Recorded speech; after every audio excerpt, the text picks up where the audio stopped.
तुमसे, दम है कितना दमन में तेरे, तो जगह है कितनी जेल में तेरे, तो जगह है कितनी जेल में तेरे, तो आवाज दो, तो आरएसएस के खिलाफ लड़ेंगे।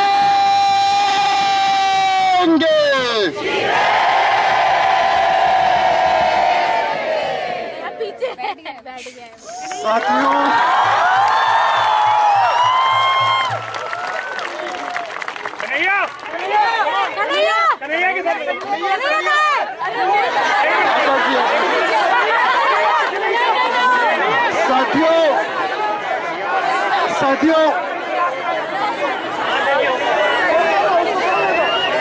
मुझे समझ में नहीं आ रहा कि मैं अपने इमोशंस और मैं क्या फील कर रहा हूं उसको किन शब्दों में बयान करूं।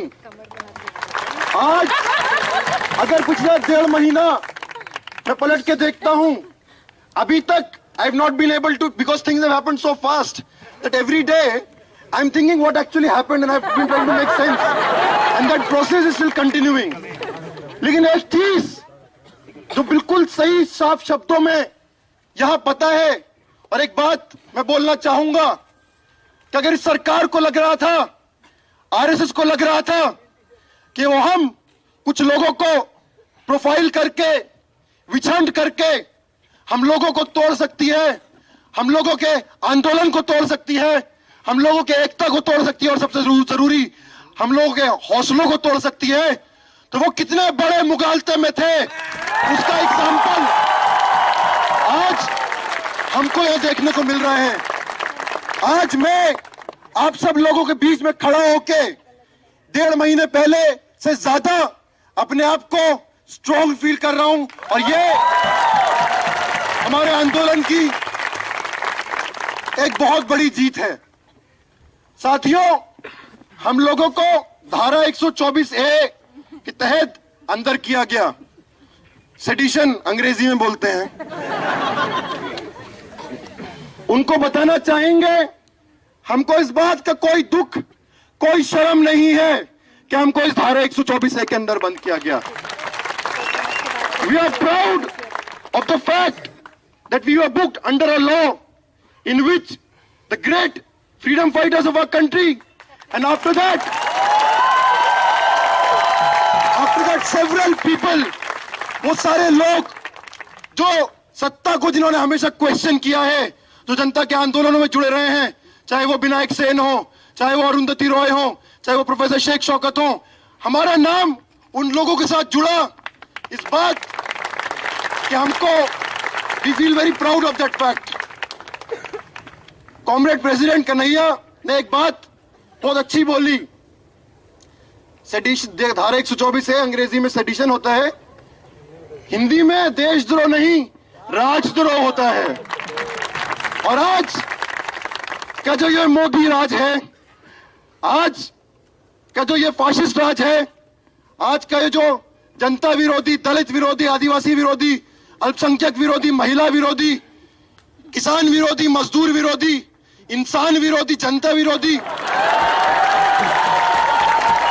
इंसानियत विरोधी जो राज है, हम यहां से चिल्ला चिल्ला के बोलना चाहते हैं, उसके खिलाफ हमारा विद्रोह जारी रहेगा।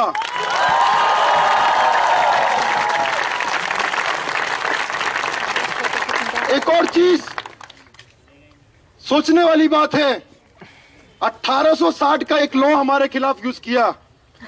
ये सो कॉल्ड नेशनलिस्ट लोग को अंग्रेजों के पास जाना पड़ा हमको अंदर करने के लिए।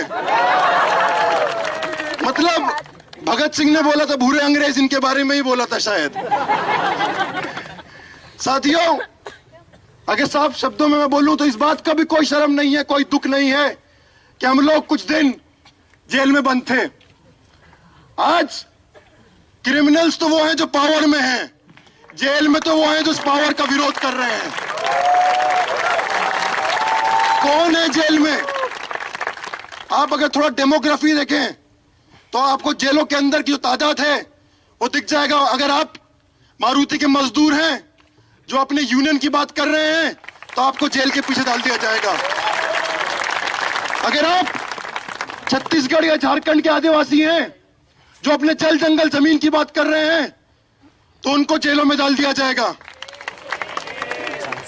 अगर आप दलित हैं जो रणवीर सेना के खिलाफ लड़े हैं, तो आपको जेलों में भर दिया जाएगा। और अगर आप मुसलमान हैं तो आपकी खता यही है कि आप मुसलमान हैं, आपको जेलों में भर दिया जाएगा।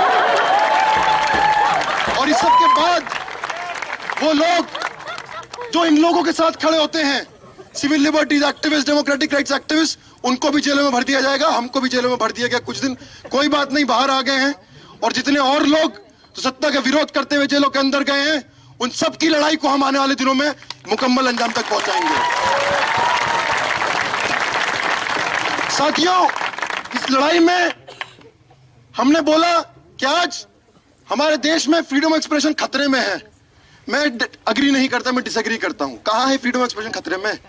अगर आप, ये डिपेंड करता है आप सत्ता के किस तरफ है, उस हिसाब से आपको फ्रीडम ऑफ एक्सप्रेशन दिया जाएगा। अगर आप सत्ता के साथ हैं तो आप चाहे मोदी हो, चाहे आप तोगड़िया हो, चाहे आप योगी आदित्यनाथ हो, या इतने सारे इनके छुट भैया नेता जितने भी हैं,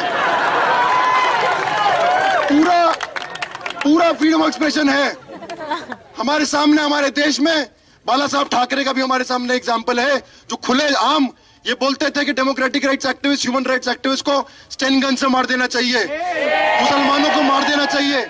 एक भी केस में उनको बुक नहीं किया गया। देशद्रोह तो छोड़ की बड़ी बड़ी बात, कोई छोटे मोटे केस में भी कभी नहीं किया गया। जो लोग सत्ता का विरोध करते हैं उनको हमेशा से जेलों के पीछे डाला गया है, और हम लोगों को भी उसी क्राइम के लिए देश उसके पीछे डाला गया। ये बात, जैसे मैंने बोला कि I am still trying to make sense of what actually has happened in the last 1.5 months। और जेल के अंदर कई बार मैं सोचा कि क्या हुआ, कि हमने कुछ गलत किया, क्या हुआ 9 को, 10 को, 11 को, बहुत सोचा। फिर एक फिल्म मुझे याद आई।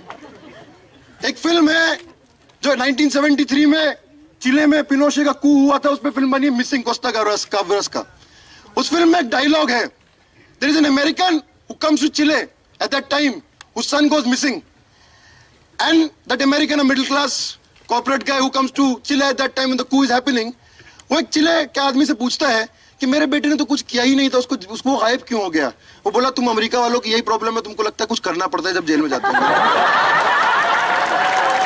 कहीं ना कहीं हमारे देश की स्थिति आज वैसी ही हो गई है।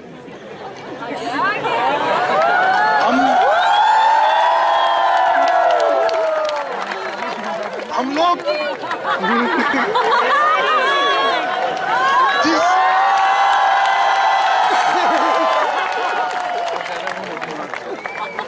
जिस तरीके से पिछले 1.5 महीने में थिंग्स हैव टर्न, मतलब turn off events in the last 1.5 months, बहुत सारी चीजें हुई। जब मैं यहाँ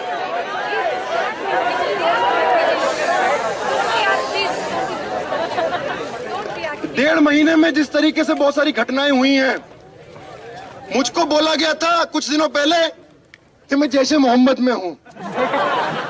बहुत जल्दी वो खत्म भी हो गया, लेकिन एक इंप्रेशन लोगों के दिमाग में छोड़ गया।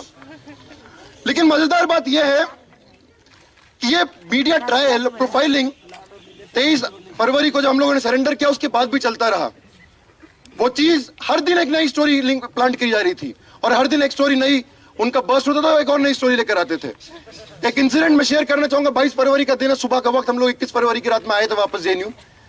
मैं न्यूज पढ़ रहा हूं, हिंदुस्तान, नाम लेके बोलूंगा, पेपर हिंदुस्तान हिंदी वाला। पेपर बोल रहा है कि उमर खालिद उड़ीसा और छत्तीसगढ़ के बॉर्डर पे जंगलों में नक्सलियों के साथ है। मैं हार्ड ब्लॉक पे बैठा हुआ हूं। उसके बाद जब पुलिस कस्टडी में था, बहुत कुछ पुलिस कस्टडी में हुआ जो मैं because of the condition of the bail मैं आपके साथ बात नहीं कर सकता, लेकिन और भी बहुत कुछ मैं बात कर सकता हूं। उसके कुछ चीजों पे बात करूंगा। एक दिन एक पुलिस अफसर ऐसी इंटरोगेशन के दौरान नहीं ऐसी बोला कि फोटो कौन सा है, अपने फोन में दिखाया। देखा कि मैं, एक और साथी जेएनयू के कॉमरेड हेम, उनके साथ था। ये फोटो आया है, देखो तुम्हारा नक्सलियों से कनेक्शन है। मैं बोला पहले तो बात आपकी गलत है कि वो नक्सली नहीं है, वो जेएनयू के छात्र थे। और बोला ये आईबी का फोटो है, आईबी फोटो लेकर आया, टाइम्स ऑफ इंडिया में छपा है। मैंने कहा सर ये मेरे फेसबुक से ही उठाया गया है। मतलब आईबी का फुल फॉर्म है इंटेलिजेंस ब्यूरो, लेकिन उसका कोई इंटेलिजेंस नहीं है। लेकिन एक चीज जो सामने आई इस पूरे दौरान, जो मीडिया का रोल था, and I don't think the media was acting independently. I think, and I have strong reasons to think like that these were clear instructions एक सेक्शन ऑफ मीडिया को ऊपर से कि ये चीज आप दिखाइए। और उससे होता क्या है हमारे देश में, और सिर्फ ये कोई इकलौता केस नहीं है, ऐसे तमाम केसेस हैं कि मीडिया एक ओपिनियन ऑलरेडी जनरेट कर देता है।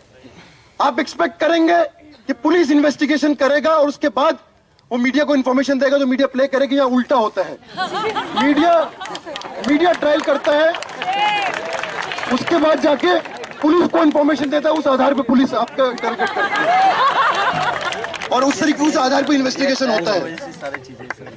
एक दिन एक पुलिस अफसर बोल रहे हैं कि खालिद यार तू तो मास्टरमाइंड है। मैं बोला किस चीज का मास्टरमाइंड सर? मतलब ये तो आप उल्टा कर दिया आपने पूरा चीज को। जो मीडिया बोल रही है आप वो, अगर आपका वो पॉइंट ऑफ डिपार्चर है तो आपका तो कुछ इन्वेस्टिगेशन हो ही नहीं पाएगा ऐसे। तो ये चीजें मतलब एक ओपिनियन ऑलरेडी।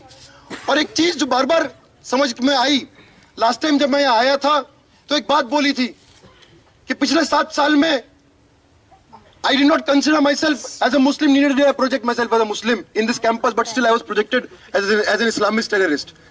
लेकिन इस दौरान जिस तरीके से once again इंटरोगेशन के वो डिटेल्स नहीं, लेकिन जो असाइड कॉन्वर्सेशंस होते थे, कहीं ना कहीं ऐसा लगा कि ट्रायल असाइड कॉन्वर्सेशंस होते थे, कहीं ना कहीं ऐसा लगा कि ट्रायल सिर्फ हम कुछ इंडिविजुअल्स का नहीं चल रहा, और मेरे केस में सिर्फ मेरा नहीं और सिर्फ जेएनयू का नहीं, पूरे मुस्लिम कम्युनिटी का ट्रायल चल रहा है।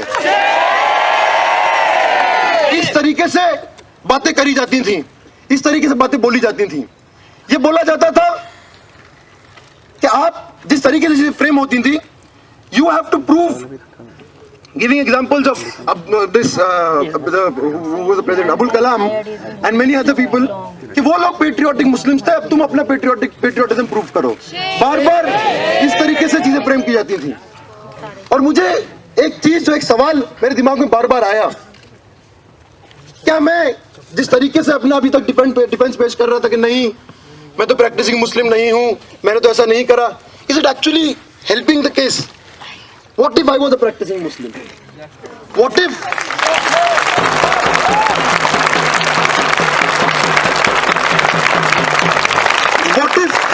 I came from Azamgarh, I had been educated in a madrasa, I wore a skull cap and I had a beard. Would all of that be justified after that? और ये चीज, एक novel पढ़ा था मैंने अंडर ग्रेजुएशन, अपने graduation के समय, रिलक्टेंट फंडामेंटलिस्ट, उसमें एक पिक्चर भी बनी है। I felt like that reluctant fundamentalist who wanted to grow a long beard and who wanted to wear a skull cap and who wanted to say that even then you cannot ask me the questions you are asking. हम लोग jail में police की भाषा में खालिद साहब और भट्टाचार्य जी थे।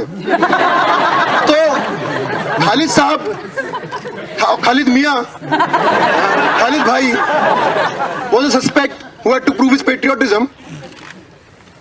उनको बान पे मुझसे 3 बारी ज्यादा गुस्सा था कि ये भट्टाचार्य कहां से आ गए।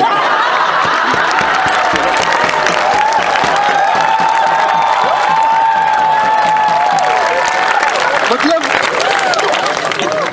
बोलते थे कि आप तो, मतलब if I was a traitor to the nation by virtue of my birth, unless I prove otherwise, Ban was a triple traitor. Not only a traitor to his nation, also to his religion and also to his caste. एक बारी police अफसर बान को कोने में ले जाके बोला, एक काम करो, तुम बोल दो खालिद ने तुमको इन्फ्लुएंस किया था इसलिए तुम।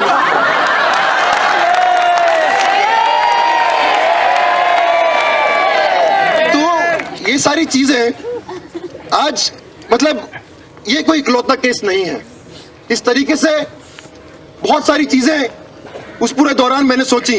बहुत सारी किताबें मैं पढ़ रहा था, मनीषा सेठी का जो किताब आया है काफका लैंड, उसको मैं पढ़ रहा था, और एक के बाद एक केस, चाहे वो महाराष्ट्र में हो चाहे वो दिल्ली में हो। By the way, You might be aware, we were taken to the specialists, the special cell, and we had our encounter with the specialists. And वहाँ भी ये पूरी चीजें चलती रही. उन्होंने they did not touch us physically, but बाकी सब जो कर सकते थे, बोलना, गालियां देना, ये सब करना, वो हमेशा रहा.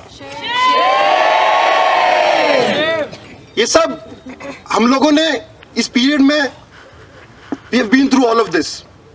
ये सवाल बहुत महत्वपूर्ण सवाल है कि ऐसा क्यों हुआ. क्या कुछ 9 फरवरी को या 10 फरवरी को हुआ था इसलिए ऐसा हुआ? I don't think any one of us are in any illusion about that. This happened precisely for the fact that all of us, we are thinking people. All of us, we don't take anything जो करके Indian news x, मतलब आज ही मैं सोच रहा था, news x को देख रहा था कि यहाँ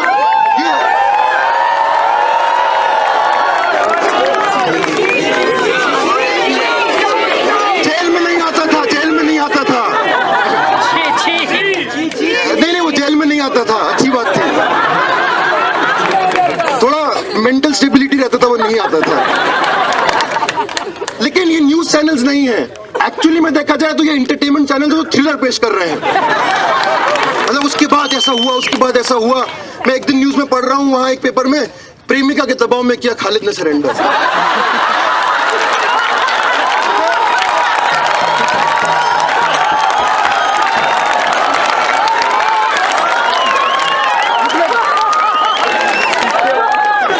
किस तरीके से एक जो मिडिल क्लास ऑडियंस है वो एक थ्रिलर स्टोरी कंज्यूम करना चाहता है, वो एक थ्रिलर स्टोरी पेश कीजिए, और उस म्यूजिक के साथ, इन सब चीजों के साथ वो होता था.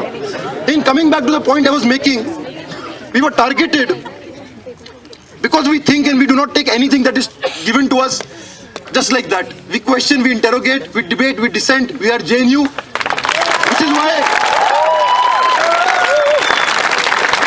is why we were put behind bars, which is why these entire cases were put on us, and actually we are very proud of that fact. But एक ब्रेथ का एक पोयम है जो कुछ इसी तरीके का दौर जर्मनी में जब था, जब उन्होंने लिखा था कि general, your tank is a powerful vehicle, it can fly and it can kill, but it has one defect, it needs a driver, it needs a man, and human beings have one defect, they think. और ये जो हमारा defect है, कुछ लोग इसको infection और disease भी बोलते हैं, ये हमारी सबसे बड़ी स्ट्रेंथ है. और इसीलिए आज कुछ सवाल, हमारा जेएनयू का एक ट्रेडिशन है पोलेमिक्स का, हर संगठन में पोलेमिक्स होते हैं, हर जगह पोलेमिक्स होते हैं. तो इस दौरान कुछ चीजें हम पे थोपी गई, हम पे बोली गई, हम उन पोलेमिक्स का जवाब देना चाहेंगे आज इस मंच से. ये बोला गया पिछले 1.5 महीने में, अभी कुछ दिनों पहले एक आर्टिकल भी आया था इंडियन एक्सप्रेस में, जेल में ही पढ़ रहा था, जब एक तरफ हमारे देश में लांस नायक हनुमंता जैसे वीर हैं, दूसरी तरफ उमर कन्हैया और अनिर्बान जैसे लोग भी हैं, और इन लोगों को हमको जेल में भेज देना चाहिए. कुछ लोग बोल रहे थे इनको भी फांसी दे देनी चाहिए. एक बात कॉमरेड कन्हैया ने जो बहुत अच्छी तरीके से रखी है, ये बात रखी है कि हाँ, ये बात सही है कि बहुत सारे सैनिक अलग अलग जगह तैनात हैं, वो सैनिक कौन से परिवारों से आते हैं. ये बात कॉमरेड कन्हैया ने बहुत अच्छे तरीके से रखी है. मैं इसी से जुड़ी हुई एक और पहलू पे बात रखना चाहूंगा. एक बात पूछने वाली बात है, सैनिक कहां तैनात होते हैं, कौन सी जगहों को लड़ते हैं, कौन सी जंगों में जाते हैं. क्या ये जंगों का डिसीजन क्या वो सैनिक करते हैं? ये जंगों का डिसीजन कुछ लोग जो सत्ता में हैं, इतिहास गवाह है, मैं हिंदुस्तान की बात नहीं कर रहा, पूरे दुनिया की बात कर रहा हूं, वो लोग अपने पॉलिटिकल, इकोनॉमिक और स्ट्रेटेजिक इंटरेस्ट से सोच समझ के उन वॉर्स को लड़े जाते हैं, और सैनिकों को उसमें कैनन फॉडर की तरह इस्तेमाल किया जाता है. जहां हम लोग इतिहास में पढ़ते हैं कि 2 विश्व युद्ध हुए, लाखों लोग, करोड़ों लोग मारे गए, काफी सारे सैनिक मारे गए, अलग अलग जगह, अलग अलग देशों के, और सबको नेशनलिज्म, राष्ट्रभक्ति के नाम पे ही जंगों को लड़वाया गया. तो जब हम लोग आज से 60 साल, 70 साल, 80 साल पहले क्या हुआ, उसको हम इतने अच्छी तरीके से समझते हैं, तो अगर आज कोई ऐसी जंगें हैं जो यहाँ की सरकार, ये बात सोचने वाली बात है, अपने पॉलिटिकल, अपने इकोनॉमिक, वर्ल्ड वॉर से भी किसी को एम्प्लॉयमेंट नहीं आया था, वर्ल्ड वॉर से भी किसी का पेट नहीं भरा था। कुछ बड़ी बड़ी कंपनियां थी जिनके मुनाफे बड़े थे और आज भी वही हो रहा है। सिर्फ कुछ, आज हमारे पूरे देश को जिस तरीके से मिलिटराइज किया जा रहा है, आप सोचिए, अलग अलग नीतियां लाई जा रही हैं। कुछ सालों पहले एक नीति आई थी स्पेशल इकोनॉमिक जोन्स। तो देशभक्त लोग हैं, वो चाहते थे कि बाहर फॉरेन कंपनियां आए इस देश में, और इस देश में लेबर लॉज, जो इस देश की लेबर लॉज हैं, उन देश की लेबर लॉज इस देश के मजदूरों पर लागू नहीं होंगी, क्योंकि फॉरेन की कंपनियों को प्रॉफिट कमाना है। कई सारे मेमोरेंडम ऑफ अंडरस्टैंडिंग साइन हुए फॉरेन कंपनियों से, क्योंकि इंडियन आदिवासियों को यहां के उनके अपने जल जंगल जमीन से निकालना है। और जब वो लोग इस पूरे दौरान उसको रेजिस्ट किया, और कुछ लोगों ने, कुछ सिविल लिबर्टीज एक्टिविस्ट ने, डेमोक्रेटिक राइट एक्टिविस्ट ने, जब कुछ एक्सेसेस आर्म फोर्सेस की तरफ से उस पर सवाल उठाए, तो आप बोलते हैं हम सैनिकों पे सवाल उठा रहे हैं। हम सैनिकों पे नहीं, हम यहाँ की सरकारों पे सवाल उठा रहे हैं। हम समझते हैं कि आज बहुत सारे सिपाही जो सेना में हैं, शायद they are fighting the wars for this ruling class, but actually for most of them their real enemy and our real enemy is the same, and which is the people who are sitting in power, and we appeal to them to also join us in our fight. Otherwise वही होगा कि जब आप pension मांगने जाएंगे तो आप पे लाठी चार्ज होगा। एक बार एक पुलिस वाले ने, कांस्टेबल ने मुझसे सवाल पूछा, रात के 2 बज गए थे, कि यार तुम्हारी विचारधारा क्या है, जरा मुझे समझाओ। मैं उसको बोला कि देखिए हमारी विचारधारा इतनी सी है कि कांस्टेबल के साथ खड़े रहो अफसरों के खिलाफ।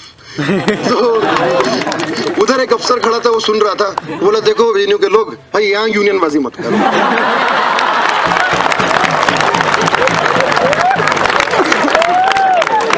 एक बारी एक और पूछा, वंस अगेन इंटरोगेशन का नहीं है, अलग से, कि यार लाल सलाम का मतलब क्या होता है, जब तुम्हें उठाकर ला रहे थे बहुत लाल सलाम करो। तो दूसरा बोला सर मैं समझाता हूं आपको, जो नक्सलाइट लोग हैं ना, एंटी डेमोक्रेसी, एंटी कॉन्स्टिट्यूशन, जब वो आर्मी और सीआरपीएफ पर अटैक करते चिल्लाते लाल सलाम, और फिर बोलते बोला आपने पिक्चर नहीं देखी है। तो एक चीज जो सामने उभर कर आई कि प्रेजुडिस इतना है कि दैट ओनली ओवरवेल्म्स। ये बोला गया कि तुम लोग एक्चुअली जेएनयू के लोग, तुम लोग कुएं के मेंढक हो, जेएनयू की 4 दीवारी में समझते हो वही दुनिया है, एक्चुअली में बाहर की दुनिया बहुत अलग है। हम बताना चाहते हैं कि इस जेएनयू की 4 दीवारी में ही, अगर मैं अपने पिछले 7 साल की बात करूं, अलग अलग जन आंदोलनों के, जो अलग अलग इस देश में जन आंदोलन चल रहे हैं, उनके रिप्रेजेंटेटिव्स को अगर कहीं सुना है तो वो इसी 4 दीवारियों के बीच में सुना है।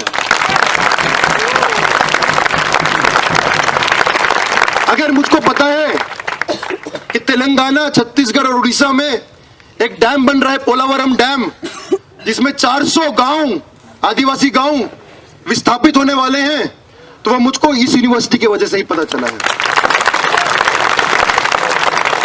अगर मुझे Salwa Judum, minority witch hunting, caste massacres के बारे में पता चला है, तो वो मुझको इसी विश्वविद्यालय के वजह से पता चला है। और एक और बात इस विश्वविद्यालय की बात मैं बोलना चाहूंगा, सिर्फ ऐसा नहीं है कि इस विश्वविद्यालय ने हमको बहुत कुछ दिया है, इस विश्वविद्यालय की 4 दीवारी कभी भी इस देश की संघर्षशील जनता के लिए कभी भी बंद नहीं रही। जब 84 में सिखों को पकड़ पकड़ के मारा जा रहा था, तो इसी कैंपस की 4 दीवारी थी जिन्होंने यहां सिखों को रखा था।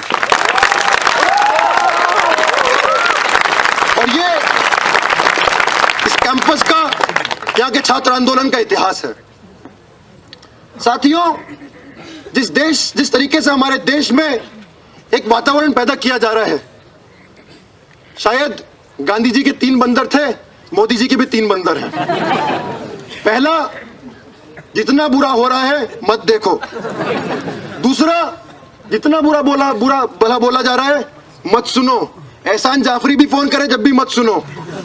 और तीसरा, जितना हो सके उतना बुरा भला बोलो। तो कहीं ना कहीं इस तरीके से हमारे देश में एक नफरत का माहौल पैदा किया जा रहा है और हर एक इस नफरत का माहौल पैदा करके हर एक जनवादी अधिकार जो लोगों ने संघर्षों से जीत कर लाया है, उन सारे जनवादी अधिकारों से अटेंशन डाइवर्ट करके उनसे छीनने की बात की जा रही है। ये मीडिया जो आज चीख चीख के देशद्रोह देशद्रोह देशद्रोह देशद्रोह बोल रही है, कभी उसने इस बारे में नहीं सोचा कि जितनी अलग अलग राज्यों में बीजेपी की सरकारें, और सिर्फ बीजेपी की नहीं लेकिन बीजेपी की खासतौर से, किस तरीके से लेबर लॉज को डाइल्यूट किया जा रहा है और लेबर लॉज के मजदूरों के अधिकारों को छीना जा रहा है, कि वो इस देश के लोगों के हित में है या हित में नहीं है, उस पर कभी प्राइम टाइम डिबेट नहीं हुआ। कभी प्राइम टाइम डिबेट नहीं हुआ कि इस देश के आदिवासी किस हालत में जी रहे हैं। कभी इस बारे में प्राइम टाइम डिबेट नहीं हुआ कि लोगों की फेलोशिप चली जाएगी तो उसके बारे में क्या होगा। आज ये बोला गया हम सब्सिडी से चलते हैं, हमारा यूनिवर्सिटी सब्सिडी से चलता है। आज जब हम जेल में बंद थे तो हम जेल में बोले थे कि हम भी अपने सब्सिडी की जेल में आए हैं। सिर्फ विश्वविद्यालय नहीं चलते, हर चीज सब्सिडी से चलती है और किसी को ठेका नहीं मिला है कि वो will represent the tax payers aspirations. I think जो इस देश के majority of the tax payers का एस्पिरेशन है, ये कैंपस हमेशा उसके साथ खड़ा रहा है। साथियों, हमारे देश की जो स्थिति है, जिस तरीके से आज जो लोग जनता के हक के बारे में बात कर रहे हैं, उन पे अटैक है, वो बहुत सारे एग्जांपल्स हैं। हमारे देश में एक लॉ है, अनलॉफुल एक्टिविटीज प्रिवेंशन एक्ट। एक समय एज एन असाइड हमको धमकी भी दी गई थी, वो भी लगा देंगे तुम पे। उस लॉ के अंदर जस्ट द मेयर थॉट, जैसे मेयर आइडियोलॉजी, आपने कुछ किया हो या नहीं किया हो, सिर्फ उस थॉट के आधार पे, सिर्फ उस आइडियोलॉजी के आधार पे आपको जेल के अंदर बंद कर दिया जाता है। वो लॉ, वो एक्ट ये बोलता है कि आपने कुछ किया हो या नहीं किया हो, अगर आपका इंटेंशन है तो आपको जेल के अंदर बंद किया जा सकता है। इंटेंशन मापने की मशीन नहीं आई है, लेकिन यहाँ की पुलिस वालों को पता होता है कि आपका इंटेंशन था। आप कल बम फोड़ने वाले थे, आज नहीं फोड़ा था, इसलिए हमने आज ही अरेस्ट कर लिया। कल आप जाके वहां कुछ करने वाले थे, इसलिए हमने आज अरेस्ट कर लिया। एक एग्जांपल शेयर करूंगा। 1-1.5 साल पहले एक बॉम्बे के civil liberties activist Arun Ferreira उस कैंपस में आए थे। उन्होंने बोला कि जब मुझको 4 साल पहले जेल में रखा तो पुलिस आके मेरे वाइफ के जो मार्क्सिस्ट सोशियोलॉजी टेक्स्ट बुक्स थे वो उठाकर ले गए। तो वहां जब प्रोसिक्यूशन ने बोला कि ये क्यों लाए हो, बोला सर लाल है। और इसी तरीके के उदाहरण हमने भी कुछ देखे। पहले दिन प्रोसिक्यूशन आके बोल रहा है कि उमर और अनिर्बान का अफजल गुरु और मकबूल भट्ट से रिश्ता तलाशना है। हम सोचा भाई एक जीवित इंसान का एक मुर्दे इंसान से कैसे रिश्ता हो सकता है? Unless and until Delhi police believes in some transcendental state where the dead and the living meet. हम बोले मकबूल भट्ट को तो फांसी हमारे पैदा होने से पहले लगा दी, तो हमारा लिंक कहां से बन गया? लेकिन ये सारी चीजें, और एक और बात है, मैं बात को खत्म करते हुए बोल रहा हूं, बीजेपी को ये बात बहुत बुरी लगी, आरएसएस को ये बात बहुत बुरी लगी कि जेएनयू में कुछ लोगों ने भारत के बर्बादी के स्लोगन लगाए। हम कंडेम करते हैं उस स्लोगन को, हमारा स्लोगन नहीं है, लेकिन बीजेपी को बुरी क्यों लगी? बीजेपी को लगा ये हमारा ठेका है, और लोग क्यों कर रहे हैं बातों?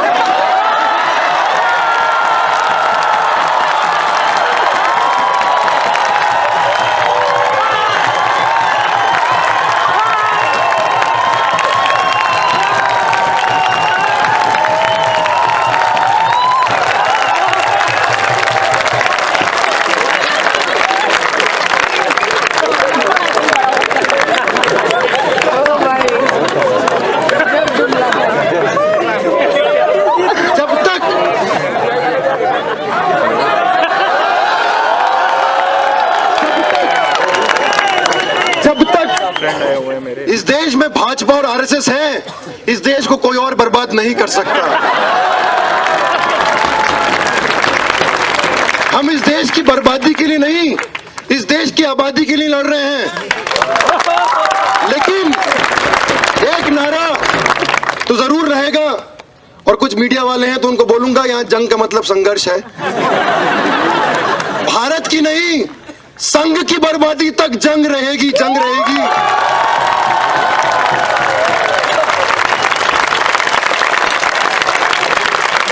क्योंकि संघ की बर्बादी में ही भारत की आबादी है।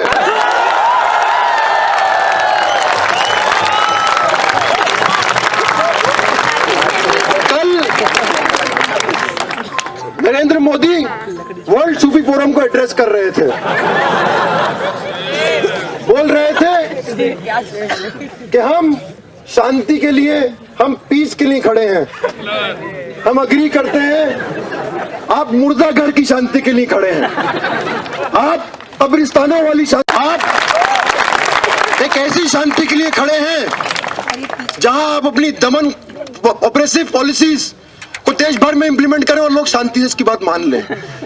आप आदिवासियों को उनके जल जंगल जमीन से खदेड़ दें और आदिवासी शांति पूर्वक उसको मान लें। आप दलितों की बस्तियां जला दें और दलित उसको शांति से मान लें। आप मुसलमानों को फर्जी केसेस में और कम्युनल राइट्स में मार दें और मुसलमान उसको शांति से वो स्वीकार कर लें। हम इस शांति को भंग करना चाहते हैं।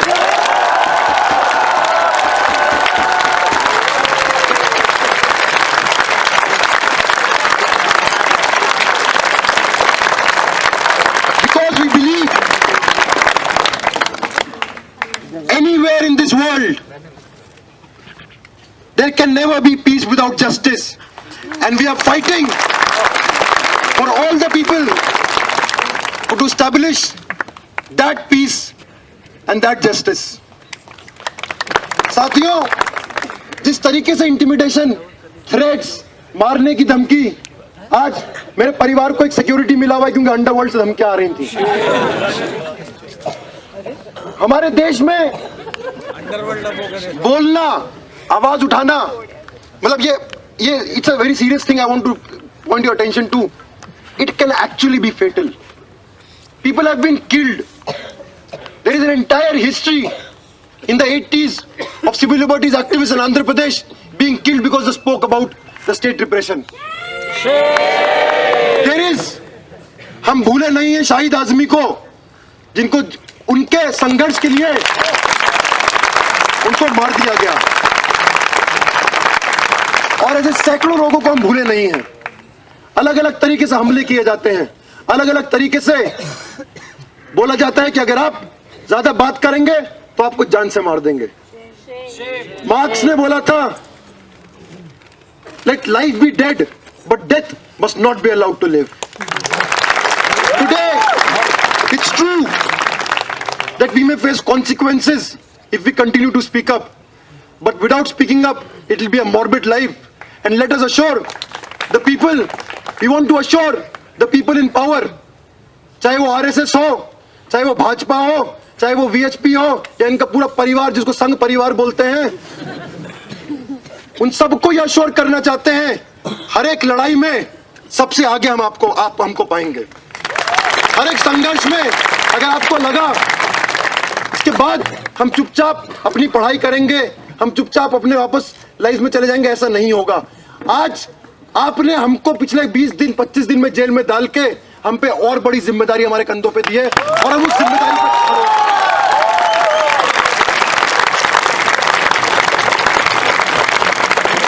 आखिरी बात, जहां तक संघ के बर्बादी तक जो हमारी जंग है, उस जंग का ऐलान हमने नहीं किया था, उस जंग का ऐलान भगत सिंह ने किया था। जब उन्होंने बोला था कि ऐलान कर दो that a state of war exists and shall exist as long as there exists exploitation of human being by human being. It may be carried on by whites or whites and Indians together or even Indians alone, but as long as that exploitation continues, our war will continue. एक बात जो बाबा साहब ने बोली कि इस देश को अगर सबसे बड़ा खतरा है तो उन लोगों से है जो इस देश में हिंदू राष्ट्र लाना चाहते हैं। इन दो कोट के साथ, बाबा साहब के कोट के साथ और भगत सिंह के कोट के साथ अपनी बात को खत्म करूंगा, और इस कन्विक्शन के साथ, इस अश्योरेंस के साथ कि हम सारे लोग, एक और बात, सॉरी लास्ट में एक और बात बोलना चाहूंगा कि कहीं भी लास्ट टाइम भी एक चीज था कि लेट्स नॉट प्रिविलेज आवरसेल्व्स। जो यहां पिछले 1.5 महीने में हुआ, एक्चुअली में देखा जाए तो जो इस देश में जिस तरीके से रिप्रेशन, स्टेट रिप्रेशन होता है, उसके सामने कुछ नहीं था। हमको फेक इनकाउंटर में मारा नहीं, हमको इलीगल कस्टडी में रखा नहीं, हम लोगों को फिजिकल टॉर्चर नहीं किया, हम लोगों के घरों को नहीं जलाया। और ये सब हमारे देश में बहुत सारे जगह हो रहा है। लेनिन एक बात बोलते हैं कि periods of crisis they break most people but they also make some people. आज वो जिम्मेदारी हमारे ऊपर है कि आने वाले दिनों में हमारा क्या रोल रहेगा। This movement has brought a lot of people into this movement and it is our responsibility।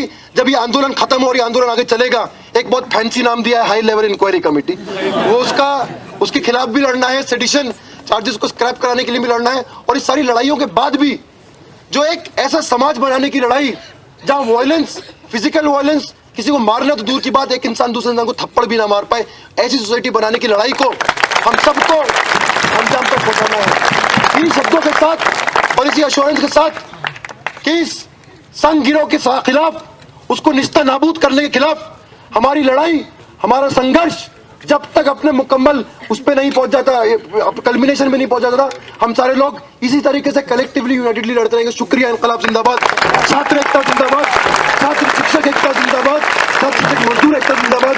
शुक्रिया।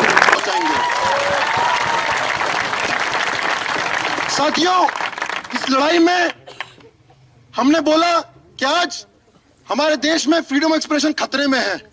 मैं अग्री नहीं करता, मैं डिसएग्री करता हूं। कहां है फ्रीडम ऑफ एक्सप्रेशन खतरे में? अगर आप, ये डिपेंड करता है आप सत्ता के किस तरफ है, उस हिसाब से आपको फ्रीडम ऑफ एक्सप्रेशन दिया जाएगा। अगर आप सत्ता के साथ हैं तो आप चाहे मोदी हो, चाहे आप तोगड़िया हो, चाहे आप योगी आदित्यनाथ हो, या इतने सारे इनके छुट भैया नेता जितने भी हैं, पूरा फ्रीडम ऑफ एक्सप्रेशन है हमारे सामने। हमारे देश में बाला साहब ठाकरे का भी हमारे सामने एग्जाम्पल है, जो खुले आम ये बोलते थे कि democratic rights activist, human rights activist को स्टेन गन से मार देना चाहिए, मुसलमानों को मार देना चाहिए। एक भी केस में उनको बुक नहीं किया गया। देशद्रोह तो छोड़ की बड़ी बात, कोई छोटे मोटे केस में कभी नहीं किया गया। जो लोग सत्ता का विरोध करते हैं उनको हमेशा से जेलों के पीछे डाला गया है, और हम लोगों को भी उसी क्राइम के लिए देश उसके पीछे डाला गया। ये बात, जैसे मैंने बोला कि I am still trying to make sense of what actually has happened in the last 1.5 months। और जेल के अंदर कई बार मैं सोचा कि क्या हुआ, कि हमने कुछ गलत किया, क्या हुआ 9 को, 10 को, 11 को, बहुत सोचा। फिर एक फिल्म मुझे याद आई। एक फिल्म है जो 1973 में चिले में पिनोशे का कू हुआ था, उस पर फिल्म बनी मिसिंग कोस्टा गावरस का। उस फिल्म में एक डायलॉग है, there is an American who comes to Chile at that time, whose son goes missing, and that American, a middle class corporate guy who comes to Chile at that time when the coup is happening, वो एक चिले के आदमी से पूछता है कि मेरे बेटे ने तो कुछ किया ही नहीं था, उसको गायब क्यों हो गया? वो बोला, तुम अमेरिका वालों की यही प्रॉब्लम है, तुमको लगता है कुछ करना पड़ता है जब जेल में जाते हैं। कहीं ना कहीं हमारे देश की स्थिति आज वैसी ही हो गई है।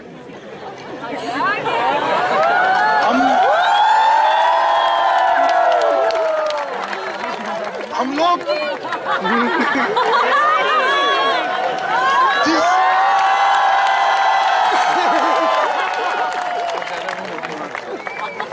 जिस तरीके से पिछले 1.5 महीने में थिंग्स हैव टर्न, मतलब turn off events in the last 1.5 months, बहुत सारी चीजें हुई। जब मैं यहाँ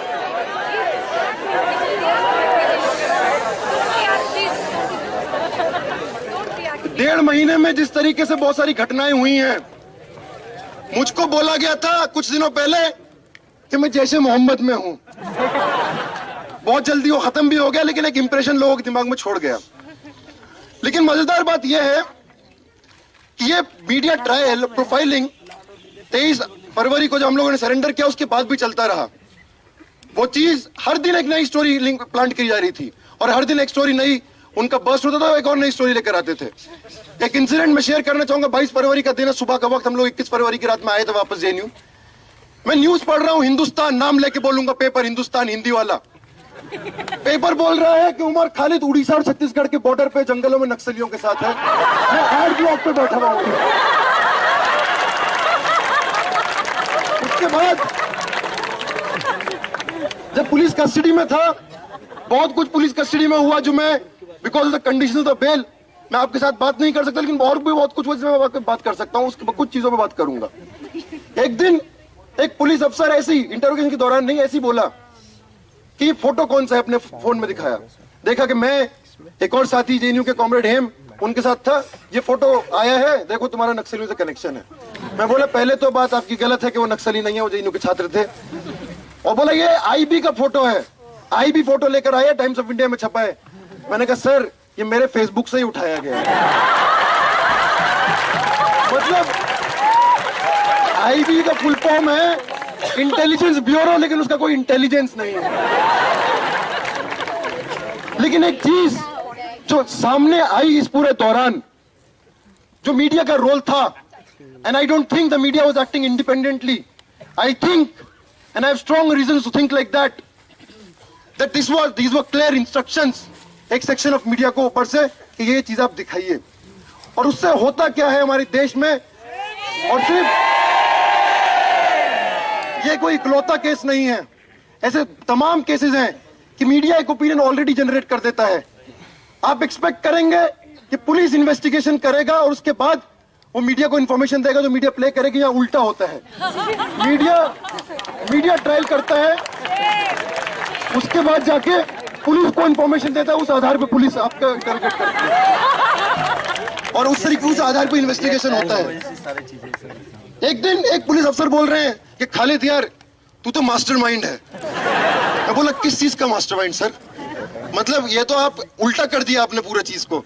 जो मीडिया बोल रही है आप वो, अगर आपका वो पॉइंट ऑफ डिपार्चर है तो आपका तो कुछ इन्वेस्टिगेशन हो ही नहीं पाएगा ऐसे।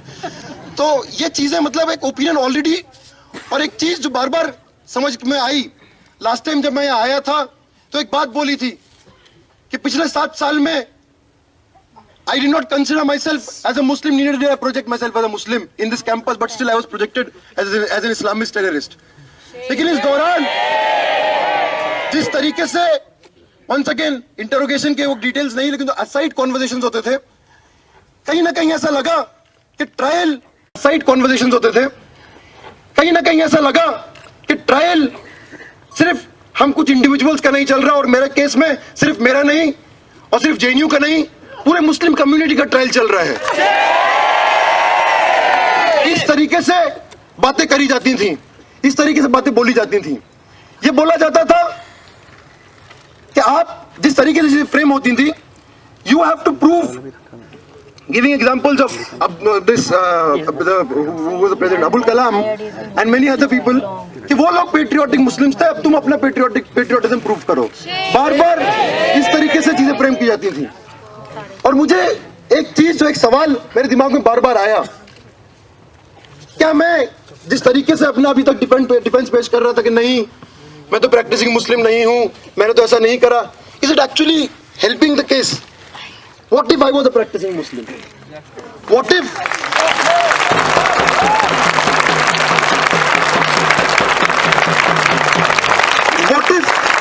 I came from Azamgarh, I had been educated in a madrasa, I wore a skull cap and I had a beard? Would all of that be justified after that? और ये चीज एक नॉवल पढ़ा था मैंने अंडर ग्रेजुएशन, अपने graduation के समय, रिलक्टेंट फंडामेंटलिस्ट, उसमें एक पिक्चर भी बनी है। I felt like that reluctant fundamentalist who wanted to grow a long beard and who wanted to wear a skull cap and who wanted to say that even then you cannot ask me the questions you are asking. हम लोग jail में police की भाषा में खालिद साहब और भट्टाचार्य जी थे। तो खालिद साहब, खालिद मियां, खालिद भाई was a suspect who had to prove his patriotism. उनको बान पे मुझसे 3 बार ज्यादा गुस्सा था कि ये भट्टाचार्य कहां से आ गए।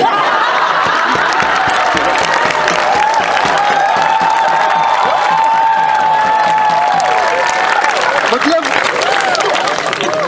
बोलते थे कि आप तो, मतलब if I was a traitor to the nation by virtue of my birth, unless I prove otherwise.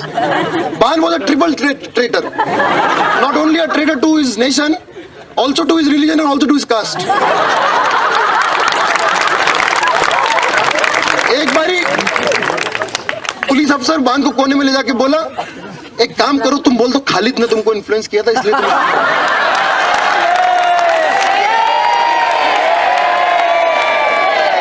तुम... ये सारी चीजें आज मतलब ये कोई इकलौता केस नहीं है. इस तरीके से बहुत सारी चीजें उस पूरे दौरान मैंने सोची. बहुत सारी किताबें मैं पढ़ रहा था. मनीषा सेठी का जो किताब आया है काफका लैंड, उसको मैं पढ़ रहा था.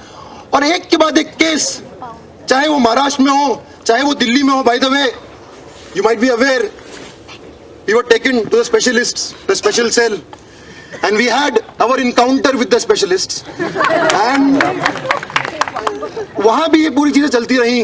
उन्होंने they did not touch us physically, but बाकी सब जो कर सकते थे, बोलना, गालियां देना, ये सब करना, वो हमेशा रहा. ये सब हम लोगों ने इस पीरियड में we have been through all of this. ये सवाल बहुत महत्वपूर्ण सवाल है कि ऐसा क्यों हुआ. क्या कुछ 9 फरवरी को या 10 फरवरी को हुआ था इसलिए ऐसा हुआ? I don't think any one of us are in any illusion about that. This happened precisely for the fact that all of us, we are thinking people. All of us, we don't take anything जो करके Indian news x, मतलब आज ही मैं सोच रहा था, news x को देख रहा था कि यहाँ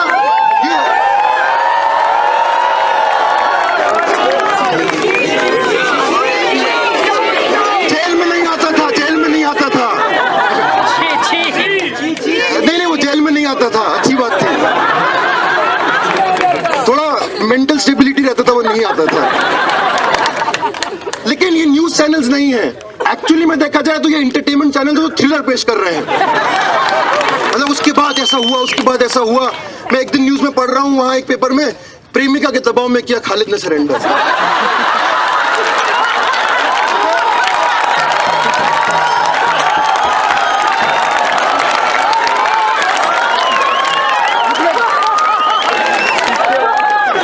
किस तरीके से एक जो मिडिल क्लास ऑडियंस है वो एक थ्रिलर स्टोरी कंज्यूम करना चाहता है, वो एक थ्रिलर स्टोरी पेश कीजिए, और उस म्यूजिक के साथ, इन सब चीजों के साथ वो होता था. In coming back to the point I was making, we were targeted because we think and we do not take anything that is given to us just like that. We question, we interrogate, we debate, we dissent, we are JNU, which is why we were put behind bars, which is why these entire cases were put on us, and actually we are very proud of that fact. But एक breath का एक poem है जो कुछ इसी तरीके का दौर जर्मनी में जब उन्होंने लिखा था कि general, your tank is a powerful vehicle, it can fly and it can kill, but it has one defect, it needs a driver, it needs a man, and human beings have one defect, they think. और ये जो हमारा defect है, कुछ लोग इसको infection और disease भी बोलते हैं, ये हमारी सबसे बड़ी स्ट्रेंथ है. और इसीलिए आज कुछ सवाल, हमारा जेएनयू का एक ट्रेडिशन है पोलेमिक्स का. हर संगठन में पोलेमिक्स होते हैं, हर जगह पोलेमिक्स होते हैं. तो इस दौरान कुछ चीजें हम पे थोपी गई, हम पे बोली गई, हम उन पोलेमिक्स का जवाब देना चाहेंगे आज इस मंच से. ये बोला गया पिछले 1.5 महीने में, अभी कुछ दिनों पहले एक आर्टिकल भी आया था इंडियन एक्सप्रेस में, जेल में ही पढ़ रहा था, जब एक तरफ हमारे देश में लांस नायक हनुमंता जैसे वीर हैं, दूसरी तरफ उमर कन्हैया और अनिर्बान जैसे लोग भी हैं, और इन लोगों को हमको जेल में भेज देना चाहिए. कुछ लोग बोल रहे थे इनको भी फांसी दे देनी चाहिए. एक बात कॉमरेड कन्हैया ने जो बहुत अच्छी तरीके से रखी है, ये बात रखी है कि हाँ, ये बात सही है कि बहुत सारे सैनिक अलग अलग जगह तैनात हैं. वो सैनिक कौन से परिवारों से आते हैं, ये बात कॉमरेड कन्हैया ने बहुत अच्छी तरीके से रखी है. मैं इसी से जुड़ी हुई एक और पहलू पे बात रखना चाहूंगा. एक बात पूछने वाली बात है, सैनिक कहां तैनात होते हैं, कौन सी जगहों को लड़ते हैं, कौन सी जगहों में जंगों में जाते हैं, कि ये जंगों का डिसीजन क्या वो सैनिक करते हैं? ये जंगों का डिसीजन कुछ लोग जो सत्ता में हैं, इतिहास गवाह है, मैं हिंदुस्तान की बात नहीं कर रहा, पूरे दुनिया की बात कर रहा हूं, वो लोग अपने पॉलिटिकल, इकोनॉमिक और स्ट्रेटेजिक इंटरेस्ट से सोच समझ के उन वॉर्स को लड़े जाते हैं और सैनिकों को उसमें कैनन फॉडर की तरह इस्तेमाल किया जाता है। जहां हम लोग इतिहास में पढ़ते हैं कि 2 विश्व युद्ध हुए, लाखों लोग, करोड़ों लोग मारे गए, काफी सारे सैनिक मारे गए, अलग अलग जगह, अलग अलग देशों के, और सबको नेशनलिज्म, राष्ट्रभक्ति के नाम पे ही जंगों को लड़वाया गया। तो जब हम लोग आज से 60 साल, 70 साल, 80 साल पहले क्या हुआ उसको हम इतने अच्छी तरीके से समझते हैं, तो अगर आज कोई ऐसी जंगें हैं जो यहाँ की सरकार, ये बात सोचने वाली बात है, अपने पॉलिटिकल, अपने इकोनॉमिक, वर्ल्ड वॉर से भी किसी को एम्प्लॉयमेंट नहीं आया था, वर्ल्ड वॉर से भी किसी का पेट नहीं भरा था, कुछ बड़ी बड़ी कंपनियां थी जिनके मुनाफे बड़े थे, और आज भी वही हो रहा है। सिर्फ कुछ आज हमारे पूरे देश को जिस तरीके से मिलिटराइज किया जा रहा है, आप सोचिए, अलग अलग नीतियां लाई जा रही हैं। कुछ सालों पहले एक नीति आई थी, स्पेशल इकोनॉमिक जोन्स। तो देशभक्त लोग हैं, वो चाहते थे कि बाहर फॉरेन कंपनियां आए इस देश में, और इस देश में लेबर लॉज, जो इस देश की लेबर लॉज हैं, उन देश की लेबर लॉज इस देश के मजदूरों पर लागू नहीं होंगी, क्योंकि फॉरेन की कंपनियों को प्रॉफिट कमाना है। कई सारे मेमोरेंडम ऑफ अंडरस्टैंडिंग साइन हुए फॉरेन कंपनियों से, क्योंकि इंडियन आदिवासियों को यहां के उनके अपने जल जंगल जमीन से निकालना है।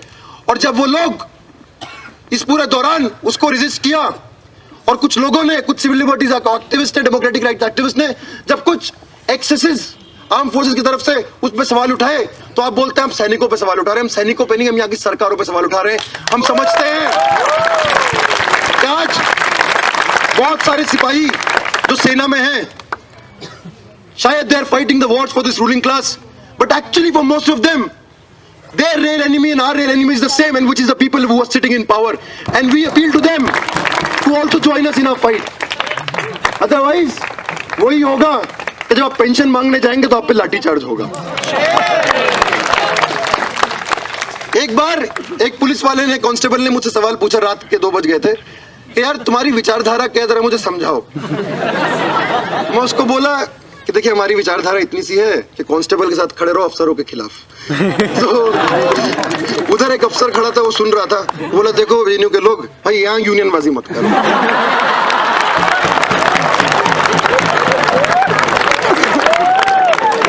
एक बारी एक और पूछा, वंस अगेन इंटरोगेशन का नहीं है अलग से, कि यार लाल सलाम का मतलब क्या होता है, जब तुम्हें उठाकर ला रहे थे बहुत लाल सलाम करो। तो दूसरा बोला सर मैं समझाता हूं आपको, जो नक्सलाइट लोग हैं ना, एंटी डेमोक्रेसी, एंटी कॉन्स्टिट्यूशन, जब वो आर्मी और सीआरपीएफ पर अटैक करते चिल्लाते लाल सलाम, और फिर बोलते ही बोला आपने पिक्चर नहीं देखी है। तो एक चीज जो सामने उभर कर आई कि प्रेजुडिस इतना है कि दैट ओनली ओवरवेल्म्स। ये बोला गया कि तुम लोग एक्चुअली जेएनयू के लोग, तुम लोग कुएं के मेंढक हो, जेएनयू की 4 दीवारी में समझते हो वही दुनिया है, एक्चुअली में बाहर की दुनिया बहुत अलग है। हम बताना चाहते हैं कि इस जेएनयू की 4 दीवारी में ही, अगर मैं अपने पिछले 7 साल की बात करूं, अलग अलग जन आंदोलनों के, जो अलग अलग इस देश में जन आंदोलन चल रहे हैं, उनके रिप्रेजेंटेटिव्स को अगर कहीं सुना है तो वो इसी 4 दीवारियों के बीच में सुना है। अगर मुझको पता है कि तेलंगाना, छत्तीसगढ़ और उड़ीसा में एक डैम बन रहा है, पोलावरम डैम, जिसमें 400 गांव, आदिवासी गांव विस्थापित होने वाले हैं, तो वह मुझको इस यूनिवर्सिटी की वजह से ही पता चला है। अगर मुझे Salwa Judum, minority witch hunting, caste massacres के बारे में पता चला है, तो वो मुझको इसी विश्वविद्यालय के वजह से पता चला है। और एक और बात इस विश्वविद्यालय की बात मैं बोलना चाहूंगा, सिर्फ ऐसा नहीं है कि इस विश्वविद्यालय ने हमको बहुत कुछ दिया है, इस विश्वविद्यालय की 4 दीवारी कभी भी इस देश की संघर्षशील जनता के लिए कभी भी बंद नहीं रही। जब 84 में सिखों को पकड़ के मारा जा रहा था, तो इस इसी कैंपस की चार दीवारी थी जिन्होंने यहां सिखों को रखा था। और ये इस कैंपस का, यहां के छात्र आंदोलन का इतिहास है। साथियों, जिस तरीके से हमारे देश में एक वातावरण पैदा किया जा रहा है, शायद गांधी जी के 3 बंदर थे, मोदी जी के भी 3 बंदर हैं। पहला, जितना बुरा हो रहा है मत देखो। दूसरा, जितना बुरा बोला जा रहा है मत सुनो। एहसान जाफरी भी फोन करे जब भी मत सुनो। और तीसरा, जितना हो सके उतना बुरा भला बोलो। तो कहीं ना कहीं इस तरीके से हमारे देश में एक नफरत का माहौल पैदा किया जा रहा है। और हर एक इस नफरत का माहौल पैदा करके हर एक जनवादी अधिकार जो लोगों ने संघर्षों से जीत कर लाया है, उन सारे जनवादी अधिकारों से अटेंशन डाइवर्ट करके उनसे छीनने की बात की जा रही है। ये मीडिया जो आज चीख चीख के देशद्रोह बोल रही है, कभी उसने इस बारे में नहीं सोचा कि जितनी अलग अलग राज्यों में बीजेपी की सरकारें, और सिर्फ बीजेपी की नहीं लेकिन बीजेपी की खासतौर से, किस तरीके से लेबर लॉस को डाइल्यूट किया जा रहा है और लेबर लॉस के मजदूरों के अधिकारों को छीना जा रहा है, कि वो इस देश के लोगों के हित में है या हित में नहीं है, उस पर कभी प्राइम टाइम डिबेट नहीं हुआ। कभी प्राइम टाइम डिबेट नहीं हुआ कि इस देश के आदिवासी किस हालत में जी रहे हैं। कभी इस बारे में प्राइम टाइम डिबेट नहीं हुआ कि लोगों की फेलोशिप चली जाएगी तो उसके बारे में क्या होगा। आज ये बोला गया हम सब्सिडी से चलते हैं, हमारा यूनिवर्सिटी सब्सिडी से चलता है।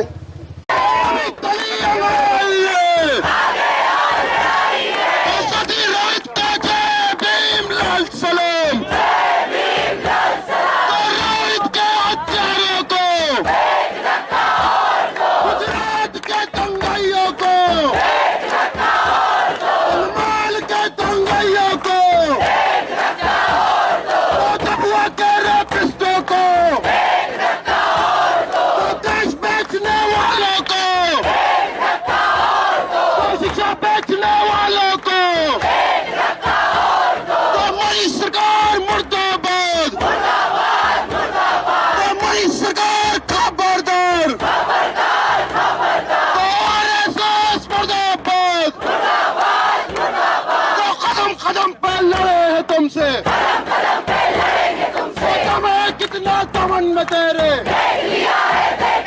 तो जगह है कितनी जेल में तेरे,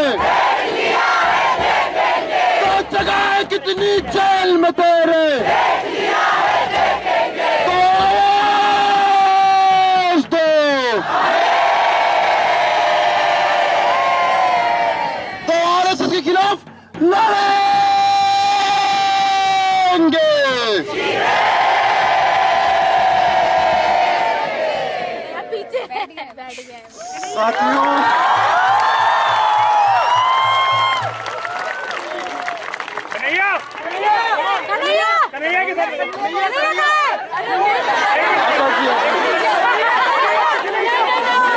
साथियों, साथियों, मुझे समझ में नहीं आ रहा कि मैं अपने इमोशंस और मैं क्या फील कर रहा हूं उसको किन शब्दों में बयान करूं। आज अगर पिछला 1.5 महीना मैं पलट के देखता हूं, अभी तक I have not been able to, because things have happened so fast that every day I am thinking what actually happened and I have been trying to make sense and that process is still continuing.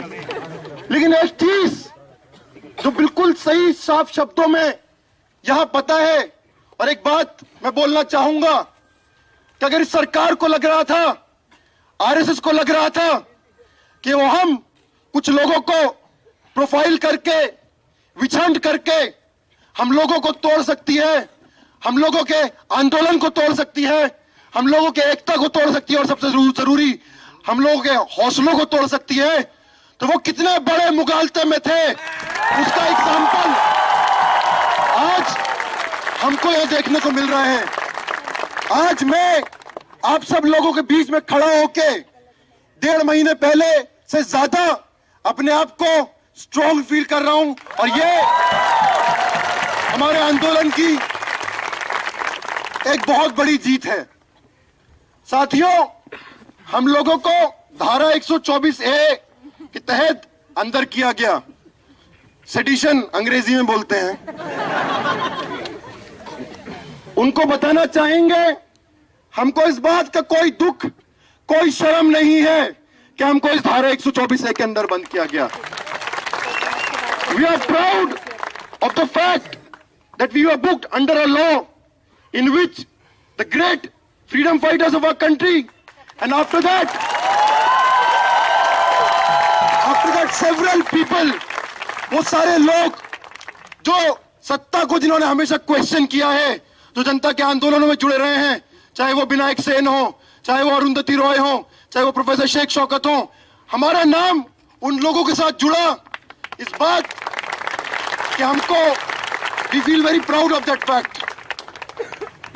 Comrade president Kanhaiya ने एक बात बहुत अच्छी बोली, sedition धारा 124 है, अंग्रेजी में सेडिशन होता है, हिंदी में देशद्रोह नहीं राजद्रोह होता है। और आज का जो ये मोदी राज है, आज का जो ये फाशिस्ट राज है, आज का ये जो जनता विरोधी, दलित विरोधी, आदिवासी विरोधी, अल्पसंख्यक विरोधी, महिला विरोधी, किसान विरोधी, मजदूर विरोधी, इंसान विरोधी, जनता विरोधी, इंसानियत विरोधी जो राज है, हम यहां से चिल्ला चिल्ला के बोलना चाहते हैं, उसके खिलाफ हमारा विद्रोह जारी रहेगा।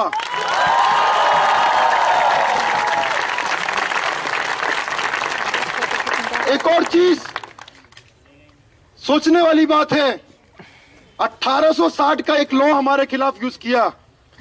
ये सो कॉल्ड नेशनलिस्ट लोग को अंग्रेजों के पास जाना पड़ा हमको अंदर करने के लिए।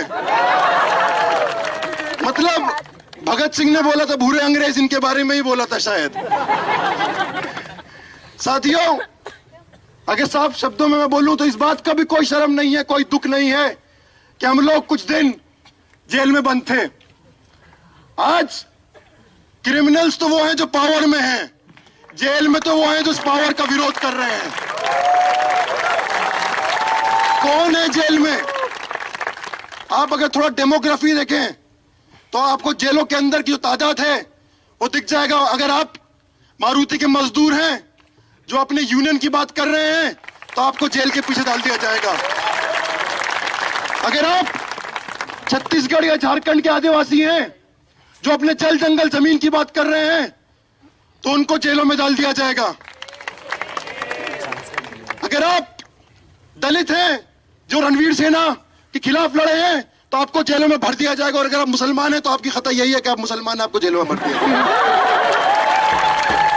और इस सब के बाद वो लोग जो इन लोगों के साथ खड़े होते हैं, civil liberties activist, democratic rights activist, उनको भी जेलों में भर दिया जाएगा, हमको भी जेलों में भर दिया गया कुछ दिन।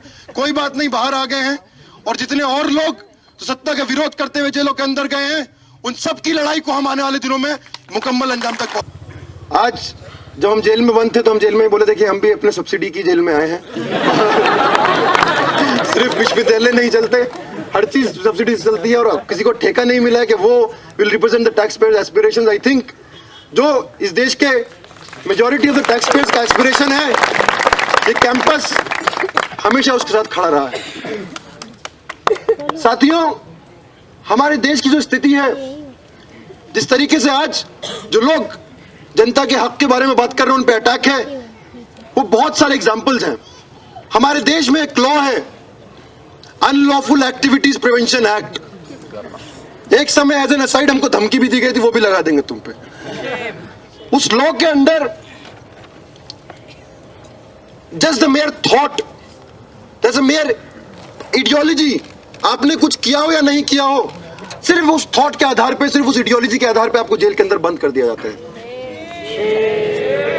वो लॉ, वो एक्ट ये बोलता है कि आपने कुछ किया हो या नहीं किया हो, अगर आपका इंटेंशन है तो आपको जेल के अंदर बंद किया जा सकता है।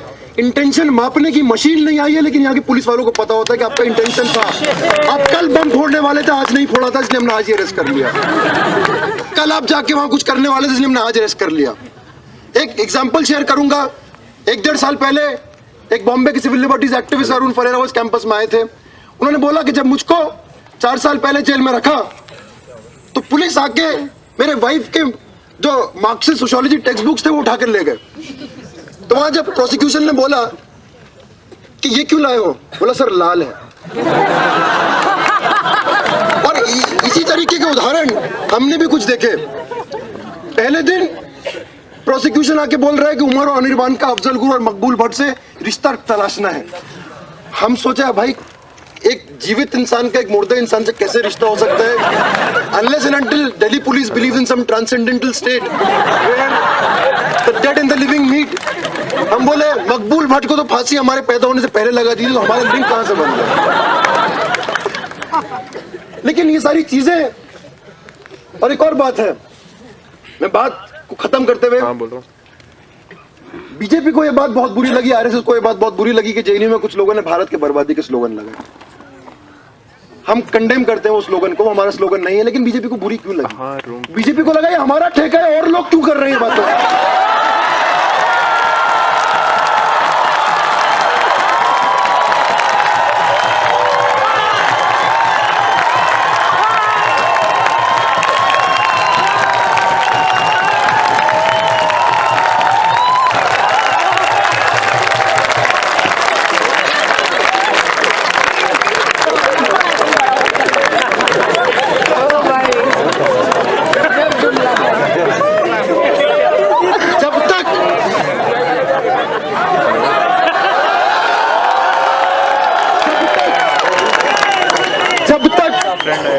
इस देश में भाजपा और आरएसएस है, इस देश को कोई और बर्बाद नहीं कर सकता।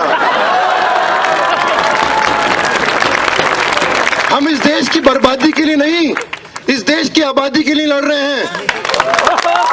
लेकिन एक नारा तो जरूर रहेगा, और कुछ मीडिया वाले हैं तो उनको बोलूंगा यहां जंग का मतलब संघर्ष है। भारत की नहीं, संघ की बर्बादी तक जंग रहेगी, जंग रहेगी।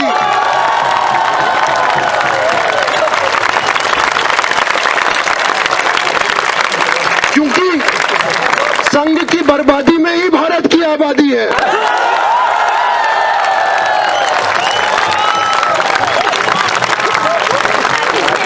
कल नरेंद्र मोदी वर्ल्ड सूफी फोरम को एड्रेस कर रहे थे,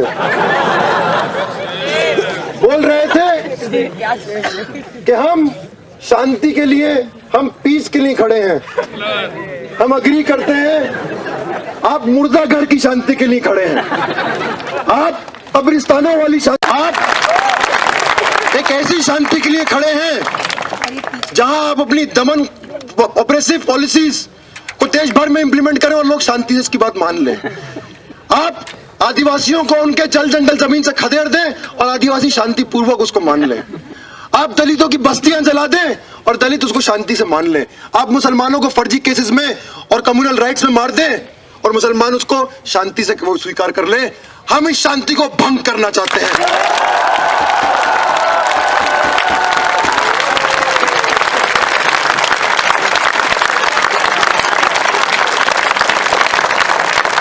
Because we believe anywhere in this world there can never be peace without justice, and we are fighting for all the people to establish that peace and that justice. साथियों, जिस तरीके से intimidation, threats, मारने की धमकी, आज मेरे परिवार को एक सिक्योरिटी मिला हुआ है क्योंकि अंडरवर्ल्ड से धमकियां आ रही थी। हमारे देश में बोलना, आवाज उठाना, मतलब ये it's a very serious thing. I want to point your attention to, it can actually be fatal. People have been killed.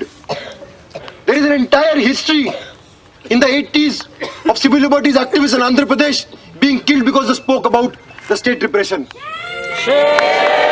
There is, हम भूले नहीं है शाहिद आजमी को, जिनको उनके संघर्ष के लिए उनको मार दिया गया, और ऐसे सैकड़ों लोगों को हम भूले नहीं हैं। अलग अलग तरीके से हमले किए जाते हैं, अलग अलग तरीके से बोला जाता है कि अगर आप ज्यादा बात करेंगे तो आपको जान से मार देंगे। मार्क्स ने बोला था, let life be dead but death must not be allowed to live. Today it's true